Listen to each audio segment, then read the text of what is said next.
This week, I'm so excited to tell you about a new webinar that I created for folks just like you and me called Energy Healing Explained for the Skeptics, the Saints, and the Seekers.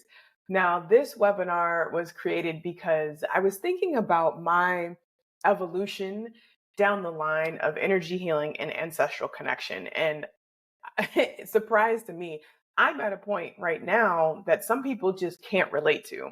And so as I started thinking about how do I help people on this journey, I had to think about where did I come from and what did I need to learn and understand so that I could participate in energy healing to even open my mind to the possibility, which then led me deeper into ancestral connection.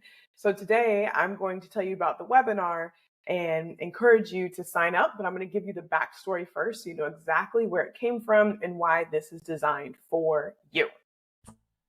Thanks for listening to this week's episode of the podcast. The best way to keep in touch is to go to my website, ashawilkerson.com, and join my email list. If you'd like more information about this episode that you just listened to, head to the show notes and you'll find all the details and all the links. See you next week.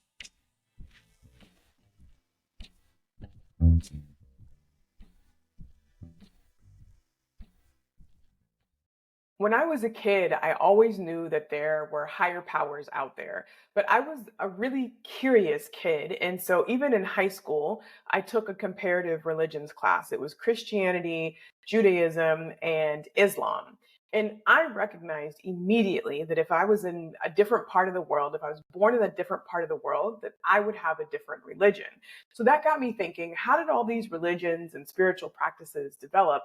And I came to the conclusion at 15 or 16, that all the religions basically have the same kind of principles, right? The practices look different, but the goal is to actually connect people to some higher source of power. And I personally think it's really important for us to have a belief system because as humans, there's only so much that we can control, and we need to offload some of our worries and burdens into the universe or to a god or to spirit just to be able to function in our daily lives, just to be able to get through the hard things, just to be able to move through and create goals for ourselves that seem a little bit out of reach, but we can get there anyway.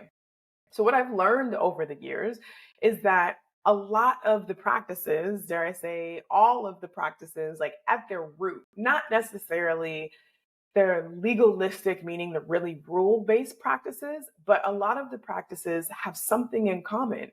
They move and connect to energy, but we don't all call it that, right? Like Christianity doesn't talk about energy, and Judaism doesn't talk about energy, and Islam doesn't talk about energy.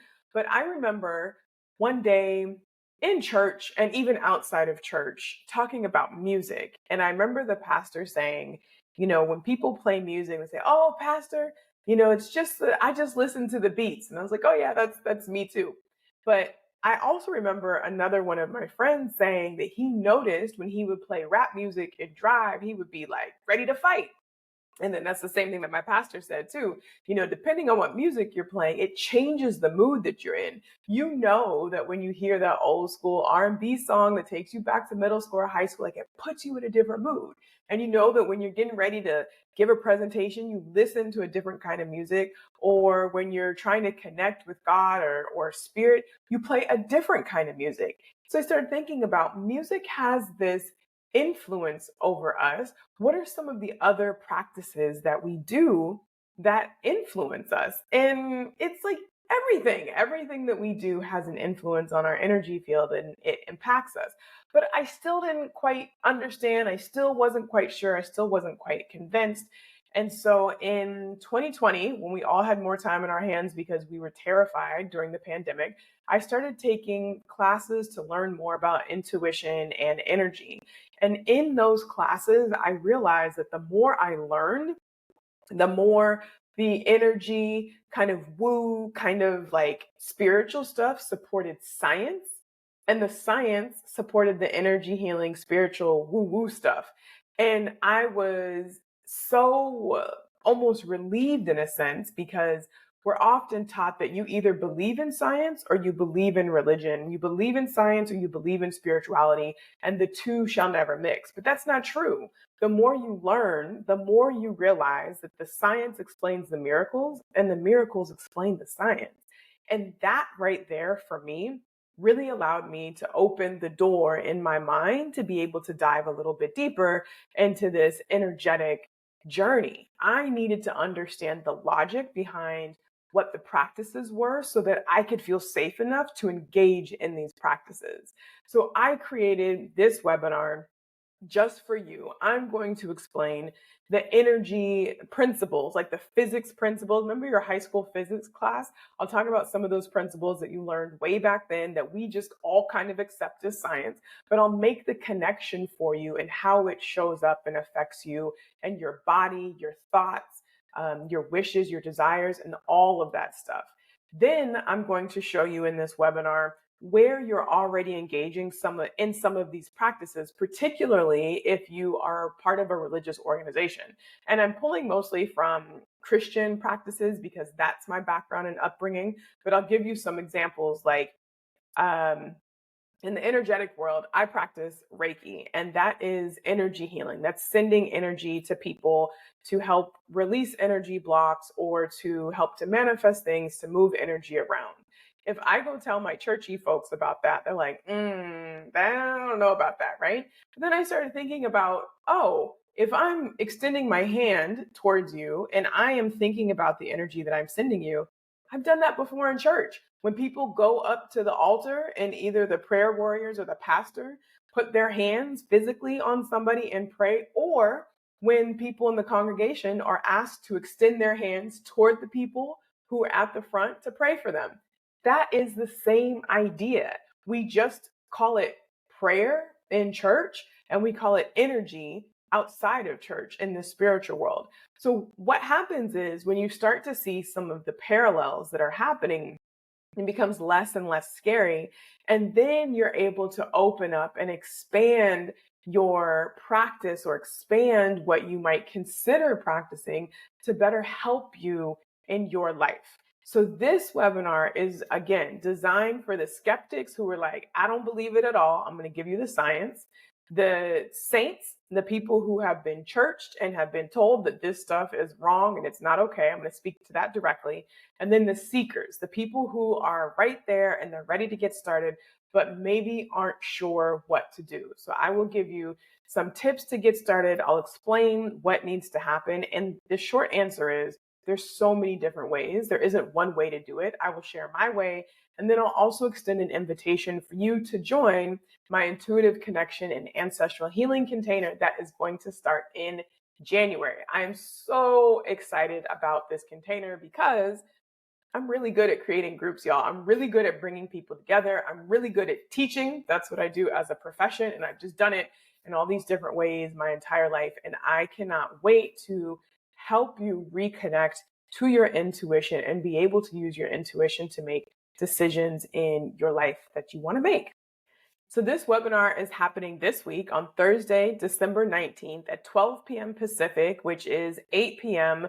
GMT, like Lisbon, Spain, I think. Maybe Spain's an hour ahead. Just GMT. You'll put it in, put it on the computer and you can see what time zone it is. 12 p.m. Pacific or 8 p.m. GMT. And this webinar is going to help you understand how energy and energy healing can allow you to step into your power and become an intuitive woman. That's what I want to help you do, is become an intuitive woman. And an intuitive woman trusts her inner wisdom and intuition as a powerful guide. An intuitive woman feels deeply connected to her ancestors, her highest self, and her divine purpose. An intuitive woman walks confidently in alignment with her calling, free from fear or second guessing herself. And an intuitive woman does not move through the world with doubt or outsourcing her power. So if you are feeling like you need a little bit more confidence, you need a little bit more self-trust, then this is the webinar for you to join. So again, I'm going to cover the science of energy healing. I'll teach you how energy moves through your body and how it connects to emotions and intuition and healing. We're going to cover energy in faith and ritual. So you'll discover the connections between energy healing and practices like prayer, laying on of hands, and ancestral reverence. And lastly, I'm going to show you how to become more intuitive. We're going to explore how energy healing strengthens your connection to your intuition and helps you reclaim your spiritual practices that empower you. So, whether you are skeptical, curious, or ready for transformation, this webinar offers you the clarity tools that you need to begin your journey. Now, here's why you should join me, and particularly why you should join me live if you can.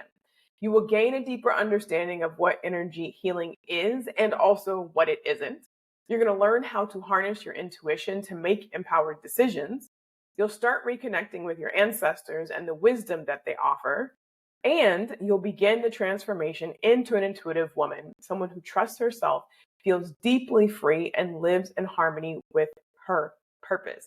So I hope that you are ready to take the first step to becoming an intuitive woman, and that is to sign up for the webinar taking place on Thursday. You can go to my website, ashawilkerson.com/register, and find the registration link for the webinar. Do not wait to sign up. And if you have any questions, please find me on Instagram and send me a DM. My handle is Asha Wilkerson ESQ.